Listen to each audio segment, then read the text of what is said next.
Ready to go? Just so I'm clear, my request was that we would have an agenda item. It would take me about 3 minutes to give an overview. And then I wanted to have some type of a conversation that went on among council, publicly, and with the audience. And this deals with 109 North Miami and 119 North Miami. So are we going to discuss that now, or is that going to be something that happens later in the meeting? You have your public comment period right now to discuss whatever you would like. Council will discuss 109 and 119 in our meeting. We have that on the agenda. And you're going to allow the other people here who have comments on that to take place at that time? Well, we understand where you're at. Council will speak to it at that point. All right, thank you. First of all, I want to thank Mr. Brett tonight for making sure that this got on the agenda. And Mr. Mayor, I also want to thank you for allowing it to go onto the agenda tonight too, because he did share with me that he talked with Mr. Rahal. I think there was some misunderstanding on his part as to what I was hoping to accomplish. First of all, tonight I sent by email, and I'm sorry that it came so late to council, but I wasn't sure whether we would have this opportunity or not tonight. But you all received, I believe, video and pictures of the events that went on last Saturday night. This is something that is repeatedly going on downtown, and it is something that, quite frankly, is not productive for the village. We all know that 119 North Miami is currently being investigated. The fire there is being investigated. I have a public records request in on the results of that. They have indicated to me they have one more witness that they need to interview. So if the council members are not aware, they had to use hazmat suits to go inside of the place. From what I understand, the conditions are pretty bad on the inside. And we should have pretty good pictures of that. That's coming. And once we have that, then we're going to want to revisit it. But I had some specific questions, and I gave ordinances, copies of ordinances, and Ohio Revised Code.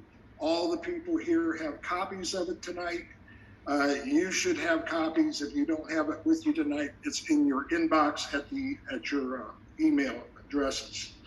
I had specific questions. I wanted answers from specific people and only specific people. So the first question was this: what ordinances on the book now give the Hamilton County Sheriff's Department the power to enforce, and by enforce, I mean to either arrest or cite into court, this constant disruption to the peace for residents who live in the area? That would be a question that I think Sergeant Carney would need to answer, and or the village solicitor. The second question I have is, does the Hamilton County Sheriff's Department have the power to enforce the village nuisance ordinance? Those are some of the documents I sent on to council tonight. I can read those later if we need to, but that ordinance is on the books. Number three, there were no arrests last Saturday night.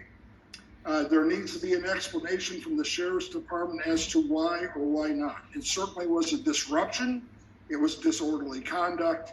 And based on the police reports, the young lady was under some type of controlled substance. Actually, it wasn't the police report. It was the CAD report.